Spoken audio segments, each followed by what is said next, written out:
Hello there, 𝗂𝗁. You are very welcome to the GAA Handball Youth Expo 2021. My name is Grainne McElwain and I'm delighted to be your host here today. Today's interview is part of Mindful Mondays and we're going to be chatting about mental health. It's okay not to be okay. I'm delighted to be joined by four-time All-Ireland winner and All-Star Nicole Owens from Dublin. Nicole, you're very welcome. Hi Grainne, how are you? It's great to be here. Good to see you. Nicole, you've been very open and very honest about your own struggles with mental health. When did you first feel and realise that you weren't doing okay?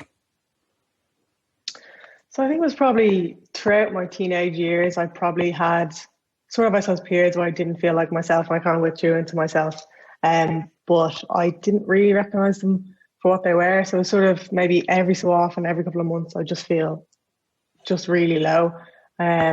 I'd sort of withdraw into myself and kind of my friends wouldn't notice and stuff, but it was kind of just like, she'll be, back to normal maybe, the next few days.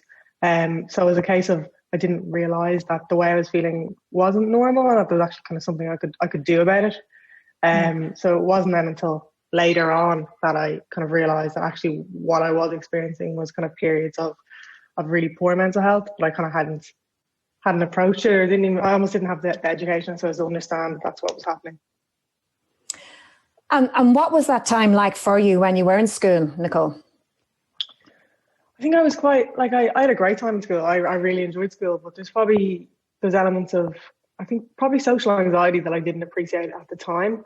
Again, I just thought it was just me, sometimes like going to say the GAD discos and stuff, I would just be really, really, really nervous, and kind of around sort of groups I would have been nervous. And there were some times in school where I kind of didn't I kind of withdrew into myself and I'd, maybe disappear at lunch or kind of go off myself. But most of the time, to be honest, it wasn't hugely noticeable. It was more sort of, when I came home, kind of when the day was over, that was sort of when I'd sort of really let how I was feeling out. So it was sort of having, a mask on in school and being one person in school and then coming home and being a different person.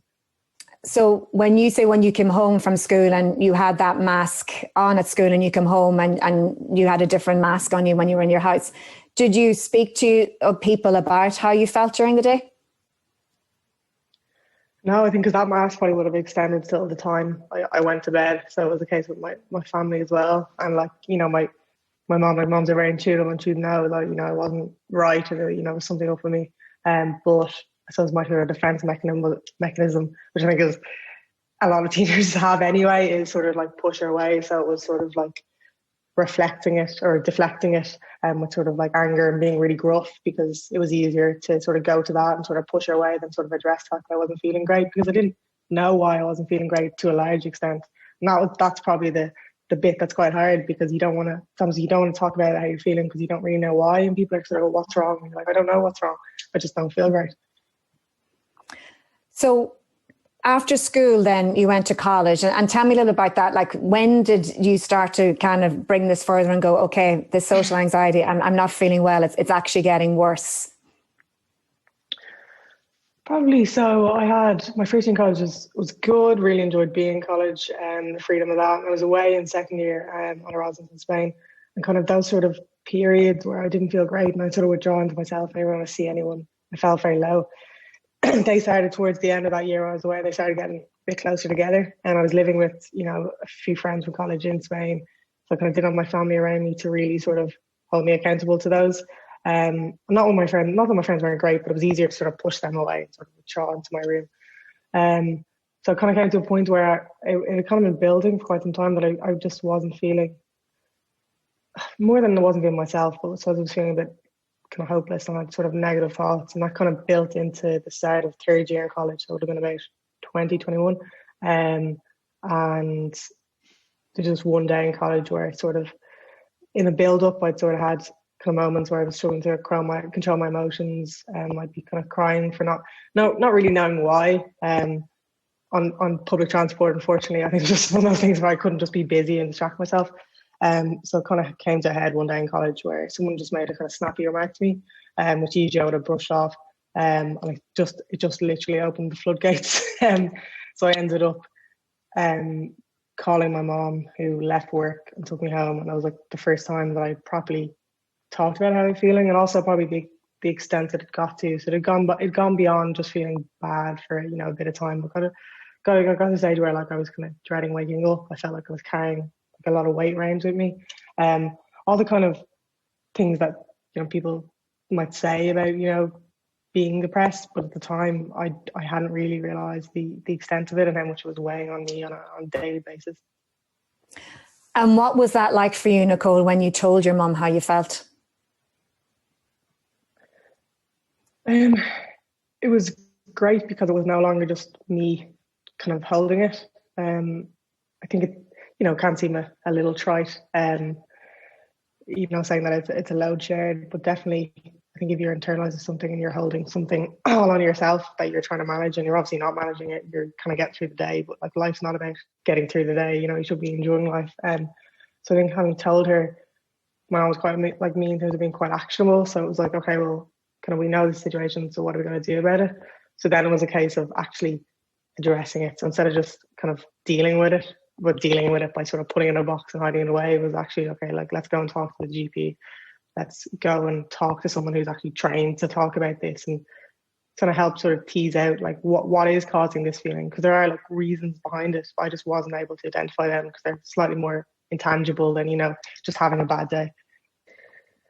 So Nicole, just talk to me about the inner critic, because we all have this inner critic within us that kind of berates us and gives out to us and criticizes us. What have you done to silence or maybe quieten that inner critic within you? Yeah, sure. So I think the inner critic is definitely, you know, a big one that we all deal with. I think one thing to know is that, you know, sometimes that inner critic is really positive. You know, it can push us on, sort of encourage us, kind of force us to go again. But often kind of when that inner critic is loudest is when it is least needed. So a lot of the work, say, that I would have done would have been around kind of compassionate thinking and compassionate therapy, which is lovely. But it's really about focusing about treating yourself like you would a really good friend. So if a situation happens and your inner critic is telling you that it means certain things about yourself, or, you know, you're not good enough, it's about sort of taking the approach of, okay, if my friend was in this situation, how would I speak to her or him? And then applying that to yourself. So giving yourself, so they're not going easy on yourself, but recognizing there are moments when, you know, you need to just be easy on yourself and appreciate that, you know, you might have tried your best or you made a mistake, and, you know, you can build on that, but often it's time to just let yourself sort of rebalance after, you know, something might have happened. You mentioned there about a therapist. When did you start going to see a therapist, and how vital is that therapist and that person in your life? Oh, I honestly invaluable. As I said there, I think it was the case when I first gone in third year. You know, there was a few different sort of ways of dealing with it. You know, one which was going on medication, which was really good for me in terms of regulating everything. I suppose that first time I almost didn't buy into the therapy as much as I should have. I kind of thought, oh, I feel grand now, you know, those kind of awful periods, that kind of weight, that pain is gone. And it was only sort of later on, you know, once, you know, multiple things in life sort of coalesced, and sort of ended up in a bad place again. When I went to therapy, it was then learning some of those strategies I talked about, but also learning sort of the ways to approach things, and, you know, more than just talking about them, sort of changing the way I spoke to myself, which is a big one. As you said, like, we all have an inner critic, and the inner critic is definitely good. In some instances, like, it pushes us on, it kind of keeps us on our toes, but often the inner critic can be most critical when we least need it. And that was a big thing that I learned. On the other side of kind of the therapist is the sort of accountability, because it's still something that I, you know, have to keep myself on my toes these days. Is things are going great, you know, things start going great, and you think that's fine, and it's really about sort of keeping, almost nurturing that sort of positive mental health, so that it's more sort of proactive. So I'm proactively trying to keep on top and staying in touch with, you know, how I'm feeling, and, you know, doing my breathing and things like that, so that I hopefully don't end up in a situation where it's reactive and then suddenly, you know, you're having to sort of reach out in a panic. A lot of it seems, Nicole, as well, is that you're getting to understand yourself and the type of person that you are. And that's really vital for everybody as well, that they understand what their triggers are and how they can help themselves. Yeah, 100%. I think self-development is kind of one aspect. Like I think there's a lot of things about myself that definitely have improved or more positive characteristics have grown as a result of this. Like in terms of, being more empathetic about, certain areas, but also I think it is kind of it's obviously it's a never-ending path of self-development, but kind of the idea that like you can continue, you're always going to learn new things about yourself, and then it's about sort of managing who you are as a person then, and like giving yourself the best possible opportunities to succeed in life, depending on how you approach life. So when we talk about positive mental health, like what does that mean to you? So I suppose it's about addressing the kind of proactive preparing yourself side prior to kind of getting to a place where you're needing to reach out in a sort of panic. So I suppose it's when you're in a better place and you can really focus on self-development and learning some of these strategies and putting time into these strategies, and it doesn't feel like sort of like it's almost like a time when you're not expecting an immediate release because you're not in a place where you're kind of hunting for that. So when you're not looking for immediate release and you're not expecting it, you can then buy into something, because a lot of these things are gradual. Like when I say, for example, like part of mine is like breathing, like literally sitting down and doing like deep, slow breathing. That isn't, if I do 5 minutes of that and I'm feeling a bit anxious, I'm not going to suddenly feel way better after that. But over time, keep doing that over time and consistently, then when I do feel a bit anxious, when I do that, it helps regulate slightly. So it's about, I suppose, positive mental health to me is constant nurturing and focus on your mental health, the same way we would on our physical health. When you look back to when you were in school, like maybe 14, 15, 16 years of age, and you couldn't really describe what was starting to happen with you, like for anybody maybe watching this or kind of maybe feeling quite similar to this at the moment, like are there any coping strategies or anything that you could suggest that could help them at this time? Yeah, I think the biggest one is if possible to talk to someone. And I think that's kind of where a lot of us don't like to be seen as vulnerable or to feel vulnerable. I think there's probably still a bit of, both externalized and externalized stigma around sort of telling people that maybe you don't feel great. But I think a lot has changed. I think a lot of people, more people than you realize, will sort of be able to empathize with those feelings and will often echo maybe some of those feelings. I do think sort of even talking to anyone, no matter who it is, like could be a family member, could be someone in school, could be someone from your club, even sort of, it's not about like someone holding you accountable, but having someone that kind of checks in and keeps you focused on the fact that, okay, I'm not feeling great, instead of just sort of pushing it down and ignoring it. I'm actually going to talk about it and open up about it. And then once you've opened up, then you can sort of pick it apart and figure out, what are the thought processes, for example, behind that, or, what are the things that are making me feel this? And like, do I need to talk to someone else? Like, do I need to go and talk to a professional? Because at the end of the day, like, obviously talking is really important. It's one part, but, luckily there are, very intelligent, empathetic professional people who, for a living, help people figure out kind of how they're feeling. And that's something that will benefit you for your entire life as well. So that's for the person in question. But then if you are the person that's noticing that on your friend or in your family members, and you're being pushed away and people are going, I'm fine, I'm grand, but they're not grand. Like how or what would you advise people on how to start that conversation? What would you suggest they should do? Yeah, I think it is tough. And I think my mom would probably be the person who would say it was tough in terms of like having experienced that from me. And luckily, the beauty of unrequited love meant she kept coming back to check on me.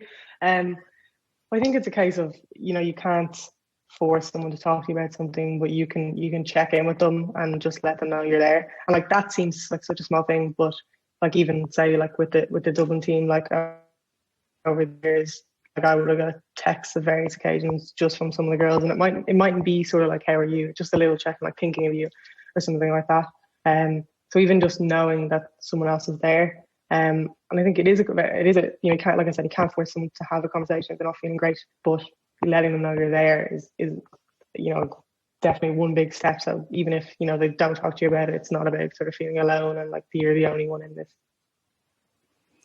You talk about your Dublin teammates there, because obviously I would know you quite well from the Dublin ladies setup, and exercise and sport has played a massive role in your life, Nicole. So maybe talk to me a little bit about how important exercise is for you, has been for you throughout your life, and that maybe correlation between that and your mental health. Yeah, I couldn't be a bigger proponent for exercise in general, and kind of alongside with exercise for me anyway, like team sport as well. It's something that I used to, without knowing I was doing it, I used to regulate my mental health from like a very early age. Like if I wasn't feeling great, I would, go for a walk. I would go down to the pitches. I'd do a session. It was always something that kind of helped me to some extent. There's things beyond it, like the structure and everything like that. But really it was going out, say on, going to training in a terrible mood and to have 2 hours of just focusing on that. And not even escapism, but just focusing on one thing. And so I've been playing sports since I was 4. Like the only time I stopped it was when I was away that time in Spain, and I almost didn't realize how much I would miss it. The exercise side in terms of like releasing all those dopamines, but also being part of a team. And that's a really big one for me as well. That teams share a goal, but also it is sort of about that journey that everyone is going through to try and achieve an end goal, and we're all there. We're all going through the same sort of hardships often. You've got, especially with GAD, I think the beauty in GAD, that we all arrive there on a Friday at whatever 7 or 8, and we've all been working. We're all tired. Other things have happened, and it's almost pure escapism. You have had a lot of highs playing with Dublin, but you've also had a lot of lows playing with Dublin as well. And I know quite recently enough, I think it was 2 years ago, you did your cruise ship, 2019, I think you did your cruise ship. Yeah. So how did that affect you, Nicole, in terms of obviously that support network that you would have had being involved with sport wasn't there to the same extent that you would have had. So how did that affect your mental health and what did you learn from that experience? Yeah, I suppose I would have been looking back now and quite proud of kind of where I was then. And I think it sort of speaks to sort of the lead up to that, in that doing cruise ship is, the last thing you want to hear. And I remember when I heard the news, I got a call on work, which is also not where you want to hear that news. But I kind of had 2 days where I did wallow in it. I think that's necessary. Sometimes things happen and, you do need to just let yourself feel the emotions. Like those emotions are completely justified. But then I suppose it was sort of just seen as a challenge. And it was tough in that going to training when you can't train is always tough. And I'm someone who struggles. Like if I have a little small, quad tear or something that I can't train for a week, it'll affect my mood. But given that it went through the season, I still had the team around me. That really did help.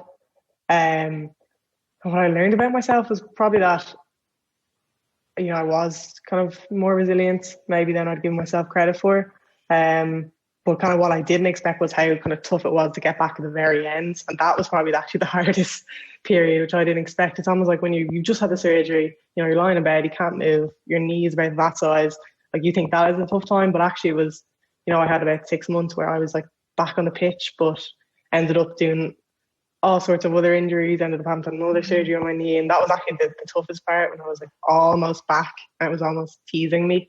And that was probably the end of last year. It was obviously, it was a great year for us. We managed to win in what was the most bizarre guy year ever. But, the end of the year was really, really tough. But getting to play in the semi-final and the final, you're only going to play 2 games in a year. That was the 2 you'd want to play in. I love the word resilience. What does that mean to you, that word? Yeah, resilience. Me too. I think it's sort of kind of hear it a lot in terms of kind of what it means to me. I think it's sort of that ability to, for things not to go right, or to be challenged along the way, and the ability to bounce back, and not to bounce back in a sense of sort of, ignoring what has happened and refusing to engage, but sort of, if something happens, you don't say, you in my case, you lose an All-Ireland final, or, you come up short in something you're trying. It's sort of that ability to take learnings from that and try and see the positives. So, in a case of, football or handball, a really good example, if you've lost a match, it's about sort of saying, okay, here are the things we can improve on, but also like here are the things we did really well. So understanding that, you can take those things that you did well and work on those things that you need to improve on, and kind of bringing that sort of positive mindset constantly, and sort of like just turning up every single day, and recovering, and I suppose keeping going. That to me is sort of the essence of resilience. So people watching this, they obviously know your story. You've been very open and honest, as I've mentioned at the start of it. And we talked about, okay, if you're looking at people, how can you actually help them? The mental health journey that you've been on, Nicole, I suppose just for people watching this, just and you're starting off maybe 15, 16, 17, like what would your key advice be to them about what they should do? What do they need to do to kind of help themselves and maybe those around them to get to a better place? I think it's probably two elements. I think there's probably an education element, but then there's also this sort of communication element. You've heard me say it already. I can't put in words how important that is. To talk to people and to appreciate that people are there for you and people care and people do understand. And then I suppose from the education side, it's definitely something that's come into, schools, and we're seeing at a younger age, things like mindfulness being introduced to children, just little strategies that people can employ when things are tough, or when they're having a tough day, or when they're really anxious. But I do think the big one is communication, and the more people talk about it, the less it becomes stigma. And I would find that previously I would always, like when I was younger, I would have sort of brushed it apart and I wouldn't have addressed it. But now, like with say my friends, if someone like asks them, how's it going, I'm way more likely to say, I'm not feeling great today. And so often, especially recently, the other person is as likely to say, I'm not feeling great either. And then it becomes a conversation, and it's not just me saying like I feel sad, but you're talking about sort of what are the circumstances and what's led to that. And it is freeing, and it does make you feel like, like we are all in this together. Have you noticed a massive difference, Nicole, over the past maybe 5-6 years, and how people respond to those questions? I think so. Yeah, I think it's people are more open about it, and people are more likely to maybe talk about their feelings. And there's obviously been a huge amount of work done by all the different charities and campaigners to sort of help that. And it's something that Ireland probably wasn't great at talking about its feelings, and a lot would have been pushed under the rug, and there maybe wouldn't have been funding for some of the services that were needed. But I think like the more it is talked about, I think it will help to kind of push people to be more likely to talk about it, because it no longer seems like something out of the blue. Mm-hmm. Final thoughts then, where you've come from to where you are now, you've kind of addressed it. To people watching this and are at this journey where you would have been when you were at school and just not feeling good, give them some advice, or give them some maybe steps that they should embark on, Nicole. Sure. I think if it's a case where you're not feeling well, or you're feeling low, or you feel, when you wake up, you don't feel happy about the day, and you go to see you're struggling to sleep, that's not how you need to live. You have to live life, and there are ways to address that. It's not you at all. I think often what people do is sort of internalize that and sort of make it about, so this is just part of my character. But it's not, and it can be addressed. And really, the most important thing you can do is talk to someone, talk to anyone, even if you don't feel like. I think people often maybe wait until it's really bad, and like that's not the case. If you feel a bit low, sometimes talking about it with anyone can really help. Well, thanks so much for that, Nicole. Just before I let you go, though, this drive for 5, you talked about last year being the strangest year. Like this year's pretty shaping up the same. Has there any talk about the drive for 5 yet? No, there hasn't, and Mick, so there won't be from our camp anyway. But no, look, like obviously it would be ideal not to have to play an All-Ireland final in December again. But if we get to play football this year, it would be great. So here's hoping. Nicole, thank you so much for joining us today. It's been brilliant chatting with you as always. Just to remind everybody that's watching here as well, if you've been affected by any of the issues here today, please do reach out. We're going to put up the numbers and organisations and places that you can get in contact with to talk with people. Also, check out our social media pages, as we're going to have more information coming up about our expo over the coming weeks. So until next time then, from everyone here, slán go fóill.